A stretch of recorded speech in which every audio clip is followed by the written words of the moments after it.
jaajëfal nañ leen bu baax si ànd bi ngeen ànd ak seen bii di Buzz Sénégalactu dal leen ak jàmm ki nga xamante ni moo di Souleymane Jules Diop moom moomee nag di wax ne li nga xamante ni moo di élection présidentielle 2024 yi nga xamante moom la ñu war a amal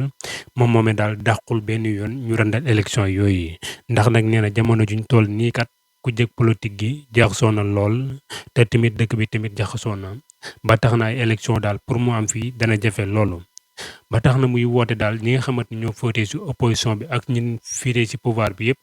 élection yi nga xamante ni moom lañ jëm ñu daal di koy dàq ba jëmmi jamono. lu ñu mel tamit la ki nga xamante ni moo di Maodo Malick Mbaye moom it woote ndax nag nee na jamono ji xat na te élection bu fi amee tamit pëccuxoo dana fi am bu baax a baax a baax. waaye ki nga xamante ni moo di Malick Gakou ak ki nga xamante ni kat moo di président Bougane Gueye ñoom ñooñee kat wax jooju dañ koo dàq daal di koy tegee fële ndax nag nee nañu kenn xalaatul di fi randal ay élection yi nga xamante moom lañ dëgmal dinañ ko amal mois de février bi nga xamante moom lañ jëm incha allah bëgg a bëree bañ bëree kon élection dina am fi nga xamante moo di Sénégal ndax amul lenn loo xamante ni xat na fi wala loo xamante ni moo ñuy tere élection am fii ci Sénégal